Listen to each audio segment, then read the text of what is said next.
Everyone. I would say thanks to Horse for making easy, and also my great regards to Mano sir. He told that his topic is very difficult. Also, I have seen through his slides. He permitted that you also go fast. So we are talking about artificial. I think now this person was initially the genuine intelligent, natural intelligence, and hopefully the AI will make you a everyone to having a augmented intelligence. So this is the journey. Initially, we thought of the it is a basket. First comes the machine, then a deep, now the generative AI. And generative AI is now taken what you are using daily, this NLP, LLM or the chat GPT is the final version of genetic AI. So what we have done that we want to show. So first of all is the fatty liver. This is a dream that when a patient comes to you, you can tell everything that he is having so much of fibrosis, so much of activity or steatosis that will likely replace the biopsy. So I have tried for this. So this is what we have tried, a model of having the FET model with advanced fibrosis, that is F3 and F4 222, and non-advanced fibrosis, that is 0 to 1 to 2 is 230 samples. And then this is about the parameters we have taken, and this is the model which shows that this simple model having these parameters as the supply curve, having the most total model, having accuracy close to 82% accuracy, and is better than FIB4, which is the standard till now, and also from the APRI much better. And then we go for this. So this is the model which is come up, and the score is very simple. You can see here, this is what you put into. We have developed a web-based model, put the age, platelet. Go back to previous slide. Explain this to everyone. So this model is how we have developed. So this is taken the biopsy proven fibrosis models, and then these are the parameters, demography, all clinical parameters. Then do we develop the model. So this model is having accuracy close to 84, F1 score is 0.77, NPV is 81, and positive predictive value is close to 91%. The gold standard is the biopsy. Yes, then this we put the metabolic parameters into yes. So this is against the biopsy because all having biopsy proven. Yeah. And with this there is a top 5 and the whole parameters. So 4 parameters, 16 parameters. We tune down to 5 parameters, and this is very simple to be used. Age and history of diabetes. So this is very much can be done easily without any investigations. You take one platelet count, age and cholesterol. So these 5 parameters can able to tell this, and this is the deployable web model which is available with us. To further this is also published as also is after before in ESL. And to further validate, because that time course sample was 452, so we have now developed, this is submitted for the ASLD this year. We taken 1300 patients with fibrosis 560 as less advanced, 749 are the severely advanced fibrosis. Then we taken all the parameters full, that is all 16 parameters. Then we taken the modified, that is only simplest 5 parameters. You can see here it is all are closing to 80%, both in accuracy, sensitivity and specificity. And most interestingly, the currently gold standard for the practical use biopsy is definitely the FIB4 is 0.71, whereas our model is coming 89. So 88 is when you use 16 parameters, but when cut down to 5 parameters, still you are getting 89% accuracy.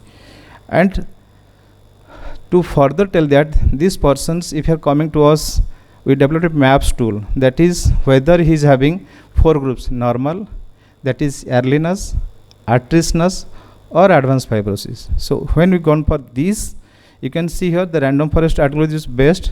You are using the parameters only LTST ratio, age, BMI, platelet, uric acid and GGT. So these simple parameters can tell with accuracy close to 86% that whether he is into which group, that is his earliness, at-riskness or advanced fibrosis. And this is also against for the 1700 patients with biopsy proven data. So this is very simplest way to identify all patients in OPD who are high risk. The previous model was for the field use for having high fibrosis. So then we thought how we can replace. So this is a review article we have submitted. This is how the images are going to fix these models. That is the radiomics. Now the digital imaging. The digital imaging has shown to replace with 20% advance to predict the fibrosis. This is also a review article I am not highlighting. Then this this is the previous one in between. So now they will need transition for the fatty liver care, that is episodic time consultation with limited follow-up, whatever the treatment, the lifestyle behavioral modification is the main treatment. We need personalization, which is lacking in the current therapy. Clinic visit, we need alcohol abstinence counseling, that is only once. Poor adherence to both alcohol as the lifestyles and into healthcare burden. So what we thought of that, identify high risk group based upon polygenic risk profile, calculate their comorbidities, their lifestyle, their behavioral pattern, how they are getting real-time alcohol exposure, because maximum patients now coming to the metailed category. Then plan a pathway there for individual and precise medicine, intake the digital and AI based interventions, regular reinforcement by chatbot, voice assistant or digital coach. Then the whole aim is to shift from reactive episodic care to proactive, preventive and patient-centered care. That will improve the adherence and long-term care. For this, so this is the SAR is the PI. We have taken a model how we can develop including all these parameters, that demographic, clinical, laboratory parameters, genomics and imaging, to get a model, and then we'll go. I think till now we have retrospectively collected 1400 data and prospect also going on. This is for the diagnosis, how we can improve. So this is what the digital twin. The digital twin is that you collect all that multimodal data, you profile the patient that you are having this, then make the trajectory, then you think of making these indicators, decide personal treatments, and then their activities monitor. And this is can be a big throw how you can manage the patient from diagnosis, treatment compliance and the outcome. And this is, I have the thesis as the PhD, I have taken this. And once the fibrosis is converted or concluded, then comes to cirrhosis. Till now we consider HCPG for the portal pressure assessment, and I know everybody know this is such a costly, invasive as well as limited facility available. So this is what initially we developed. ResNet, as Dr. Esa told, this is the standard model used for the image segmentation. So we have developed a model where we categorize the patient to having HCPG of 0 to 5, 6 to 10, 11 to 16 or more than 16. Then this model is having taken as curve how to predict this, and this model is not accurate, so we thought of developing a clinico-radiographic model. What we have taken the images, we have done segmentations, featured the extractions, then put the clinical parameters, and this is called the clinico-radiomic model. So this clinico-radiomic model we have developed in having 152 total 236 patients with the training data of 178, validation in 58. This is the ground truth. We have taken the whole liver excluding vascular structures, and these are the sub parameters. You can see only two parameters coming clinically, that is platelet and the ST and INR, and the rest of the parameters from the image radiomics pixel data. So when you have done this, the clinical feature has accuracy of predicting significant. We have taken that more than 10 as the CSPH, then 68% accuracy. If radiomic is 83, when you combine clinical radiomic, it is predicting 90%. And this is by the different methods. Here also we found that random forest is the one of the best model to predict the virtual HVPG, that is a clinical surrogate for the portal hypertension. This is also the abstract for the SLD last year. So once we have seen the fibrosis, portal hypertension, then you come to the liver failure. So this is what thought of, that a patient coming to the liver disease have three things, either ACLF or acute disease or a decompensated cirrhosis. How we can develop model for their survival predictions. So one of the data is close to 8,000 patients. We have taken these parameters and we have developed, this is a XGBoost model who is showing that close to 90% accuracy in training, and overall data set is 80%. And very simple parameters you can see here, the what you are using, index as HE. Diagnosis is clarified into three things, either acute decompensation or ACLF or the cirrhosis decompensated, INR, creatinine, bilirubin, acute insult etiology, prior decompensation history, whether he is having hepatic, extrahepatic insult, leukocyte, and the duration of the current illness. If these parameters were taking, then we are getting a model with 80% accuracy for the prediction of mortality for 3 months. But most interestingly, we are able to develop a decision tree, because you cannot use all the parameters. The decision tree is very interesting, that first you ask the history of hepatic encephalopathy. If he is having hepatic encephalopathy, if INR is more than 1.8, he ultimately becomes a high risk. So any patient cirrhosis coming to you having hepatic encephalopathy, INR more than 1.8, the 80% chance that he is a high risk group likely to have a mortality, and mortality is close to 81% in 3 months. If he is a high risk group, INR is less than 1.8, is the diagnosis acute, or it is a end-stage liver disease. And you know acute decompression has a poor good survival, so that's also reflected as a low risk.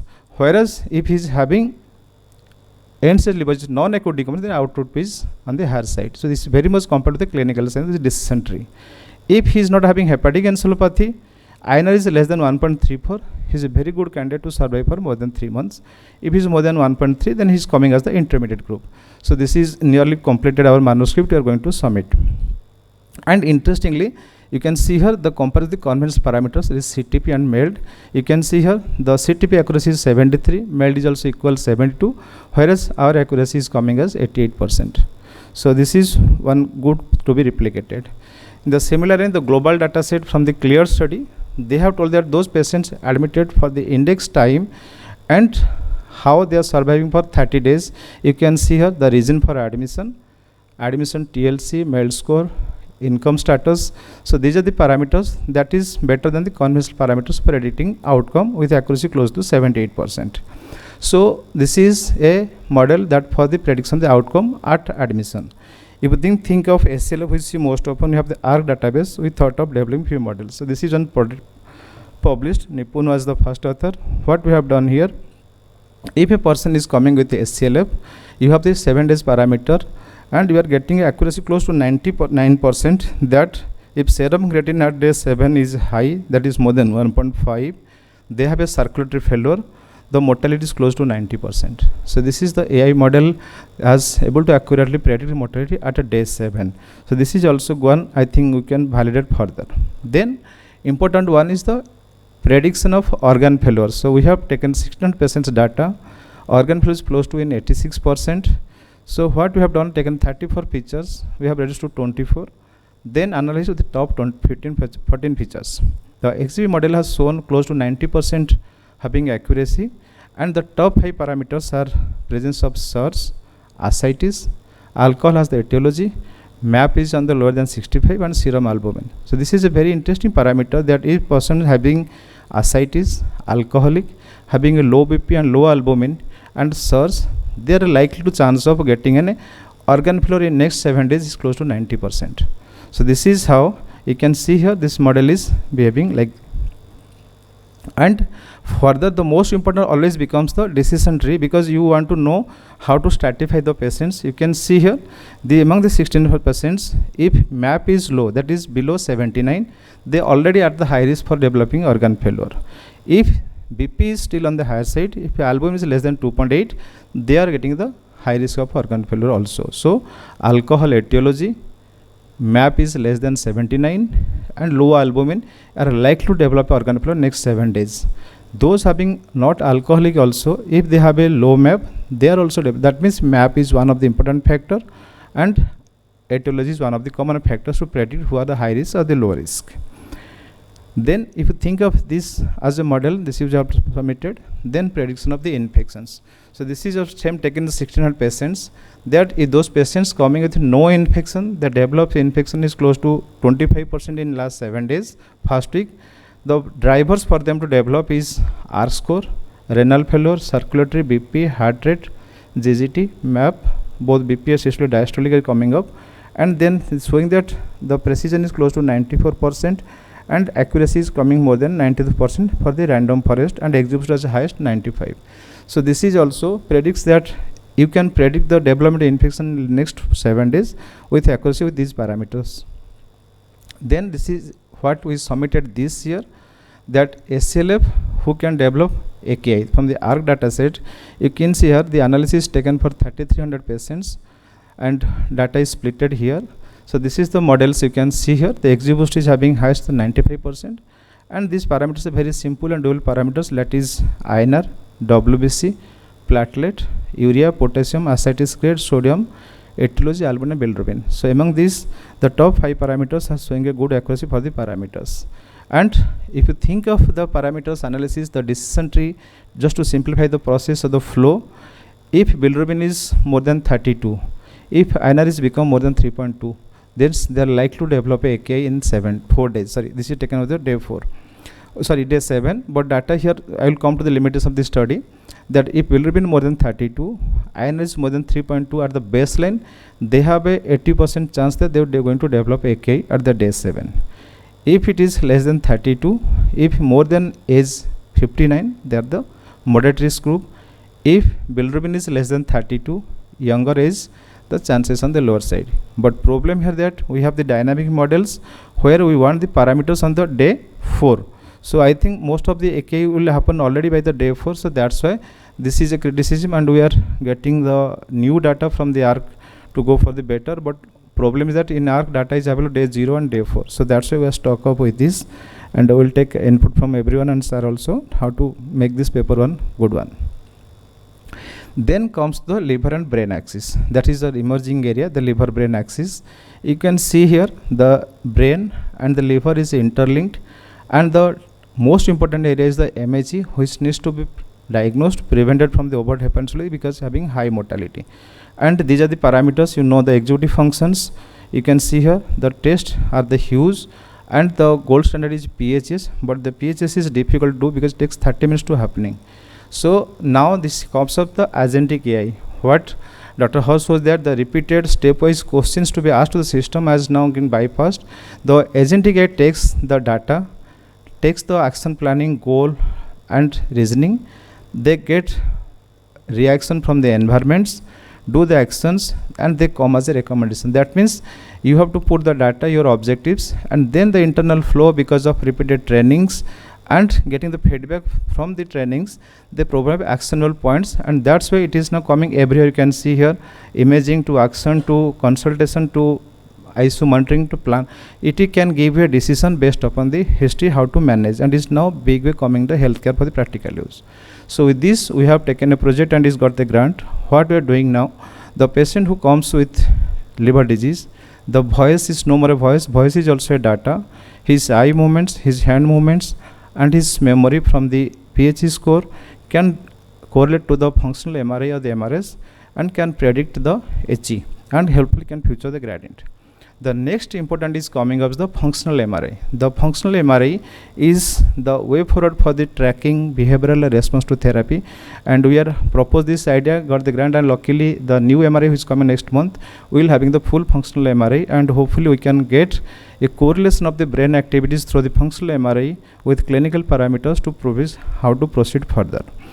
Then the next important coming up is the ammonia. You can see here previously and now also people can see the breath can able to tell the diagnosis, but the disease lies in the breath, and you can see here the ammonia is the big challenge for everyone, and to do validate, and your breath can give a lot of information about the liver disease.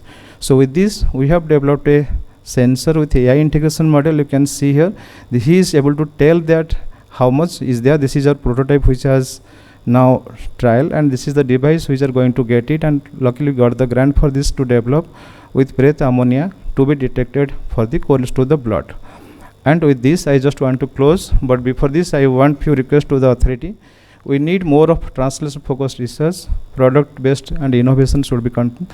The trick was there initially which is needs to be reactivated. We need this medtech, we need a data center in a EcoBank model. Our IPR, I think Dr. Nirupam is here, we need more clarity on this, and we'll move to the next. With this I want to thanks all my collaborators, contributors, and from all parts, from the ILBS all departments, as well as from the IIT Delhi, IIT Jodhpur, NIT Rourkela, SUA from the Odisha, and this is from the Coimbatore. They all giving help on the background to make these papers and activities ready. Thank you.